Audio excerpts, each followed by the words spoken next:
On the morning of my birthday, my husband David doused my dreams in ice water when he canceled my long-planned celebration, sneering, "I'm redirecting that party budget toward a down payment on a luxury vehicle for Sarah. Figure it out, Jessica.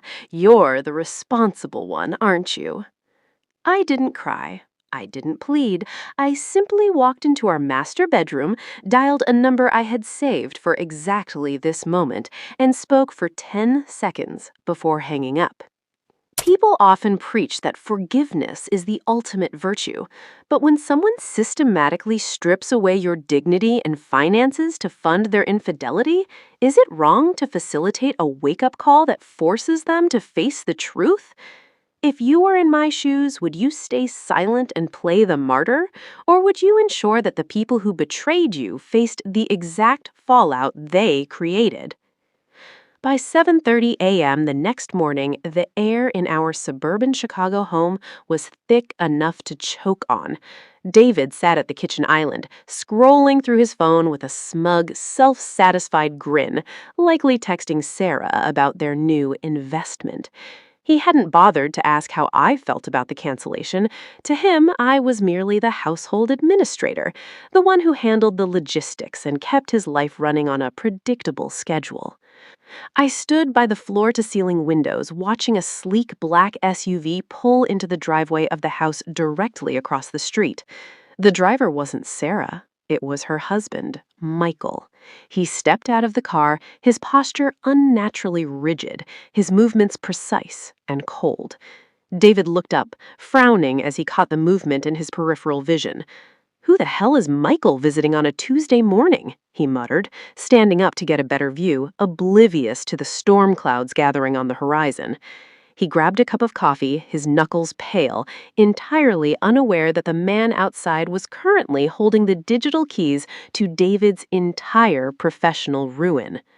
I didn't turn around.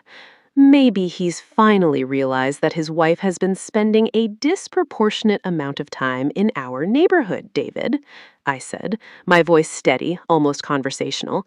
He stiffened, his eyes darting to me before snapping back to the window. "What is that supposed to mean?" he demanded, his confidence flickering like a dying bulb.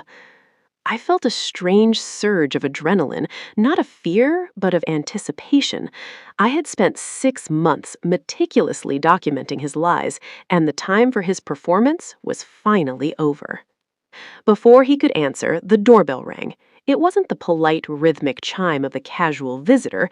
It was a heavy, sustained pressure that suggested someone wasn't leaving until they got exactly what they came for. David hesitated, his face turning an ashen gray as the realization hit him. "Jessica, what did you do?" he whispered, his hands beginning to tremble as he reached for the door handle. I didn't move. I wanted him to see the consequences for himself. I walked past him, my heels clicking sharply on the hardwood, each step a countdown. When I opened the door, Michael stood there, his eyes bloodshot and his knuckles white. He didn't say a word to me. He walked straight past into the foyer, his gaze locked on David like a hawk spotting its prey. David looked as if he wanted to vanish into the wall. I saw the flash of terror in David's eyes, the realization that his double life had finally collided with reality. Michael reached into his coat pocket and pulled out a stack of printed photos, clear, unmistakable images of David and Sarah leaving a boutique hotel in downtown Chicago. He threw them onto the floor, the paper fluttering like falling leaves. "You want to talk about being responsible, David?" Michael asked, his voice low and dangerous. "Let's start with the money you funneled through your fake business entity to pay for my wife's designer wardrobe." The room went cold. David looked at me, looking for a lifeline, but found none. It's strange how quickly a pedestal collapses when the person standing on it is exposed as a fraud. If you discovered your spouse was funding a secret life with your own hard-earned resources, would you play the victim, or would you become the architect of their downfall? If you're hooked on this story, please hit that like button, subscribe, and drop a comment below. David backed away, his heels hitting the wall behind him. "Michael, wait, let's talk about this." This is all a massive misunderstanding, he stammered, his eyes darting around the room as if searching for an exit strategy that didn't exist. Michael didn't raise his voice, but the cold, clinical way he navigated the space was more frightening than any shout. I'm not interested in talk, David. I'm interested in an audit. I sat down at the table, folding my hands in my lap, feeling a sense of calm that had been absent for years. I watched as Michael began to methodically list every transaction David had made over the last 6 months. It was a masterclass in controlled anger. Every dollar David thought he'd hidden in consulting fees was accounted for, down to the last cent. He looked at me, hoping for an intervention, but I just watched, detached and serene. I remembered the times he had lectured me about budgeting. The irony now was thick, I could practically taste it. The birthday party money, Michael said, pausing to look at the photos on the floor. You took money meant for your wife's celebration to buy my wife a car and called it a business expense in the shared ledger? That's not just cheating, that's corporate embezzlement. David's mouth opened and closed, but no sound came out. The audacity of his theft was finally being stripped bare for all to see. The reality began to sink in for David. This wasn't just a confrontation about an affair, it was an intersection of legal and personal destruction. He looked at me, his eyes pleading. Jessica, tell him it was a loan. Tell him you knew. I just shook my head slowly. I didn't know about a business, David. I only knew about the husband I thought I had. I could see the light leave his eyes as he understood he was truly alone. Michael pulled out his phone and tapped the screen, displaying a live feed of the local bank's portal. Your accounts are already frozen, David. I had a talk with the branch manager this morning. He found the irregularities quite interesting, especially once he realized whose name was on the originating account. Michael looked remarkably composed for a man whose life had been turned upside down by a betrayal he was now systematically correcting. David collapsed into the chair, the arrogance he'd worn like a suit of armor finally melting away. He looked smaller, frailer, a man who had spent his life playing a game he didn't actually understand. Sarah, who had been waiting in the driveway in her own car, suddenly walked through the open door. David, are we leaving for the dealership? She chirped. The sight of her, so oblivious, was the final nail in the coffin of their little fantasy world. She stopped dead when she saw Michael. The look on her face was one of pure, unadulterated terror. Michael turned to her, his voice devoid of all warmth. The art isn't happening, Sarah, but I think you and I need to go home and discuss your sudden interest in my investment portfolio. He gestured toward the door, and she didn't even argue. She turned and fled back to her car. David looked at her, hoping she would defend him, but she was already focused solely on her own survival. Some people spend their whole lives building a reputation, only to tear it down in a single afternoon for a thrill. Is it true that the people we love are the ones who can hurt us the most? Or is it simply that we choose to ignore the warning signs until they become an avalanche? Thank you for staying with me through this unraveling. Hit that like button, subscribe, and share your thoughts in the comments below. With Sarah gone and Michael focused on the legal wreckage, David was left in the middle of our living room staring at his own hands as if he didn't recognize them. He turned to me, his voice barely a whisper. Jessica, I'll do anything. Just tell Michael to pull back. I'll sign over the house. I'll leave the state. The desperation in his tone was pathetic, a sharp contrast to the man who had been lecturing me on responsibility just 24 hours earlier. He tried to take a step toward me, but he stumbled, looking like a man drowning in open air. I stood up and walked to the mantelpiece, picking up a framed photo of us from years ago. I didn't feel rage anymore. I felt a cold, distant clarity. You think you can buy your way out of this with property, David? You don't have enough equity in your soul to cover the damage you've done. I set the photo down, face down, and walked toward the kitchen. The weight of his presence was finally lifting, and for the first time, the house felt like it belonged to me and no one else. Michael looked at me, a flicker of genuine respect crossing his features. He realized I wasn't the passive bystander David had painted me to be. "I'm taking everything, David," Michael said, his voice hard as iron. "Not just the money, I'm taking the firm, the assets, and the reputation. You're going to be a cautionary tale by the time I'm done." Michael's resolve was unwavering, and I felt a strange sense of vindication knowing he was the one delivering the final blow. "Wait!" David spat, his face flushing a dangerous, jagged red. "You're acting like you're some saint, Michael. What about the offshore accounts you kept hidden from the firm's board? What about the bonuses you took while the company was tanking? If I'm going down, I'm taking the whole floor with me." The room grew deathly quiet. This wasn't just a breakup anymore, it was an act of scorched earth warfare. David was threatening to burn the entire industry to the ground just to avoid hitting the pavement alone. Michael didn't blink. He just stared at David with a terrifying, hollow calm. "Go ahead, David, tell them. But remember, my records are encrypted and protected by the very firm you're currently trying to sue. You'll be exposing yourself to federal charges, while I'll just be dealing with a board investigation. Do you really want to gamble your freedom on a bluff?"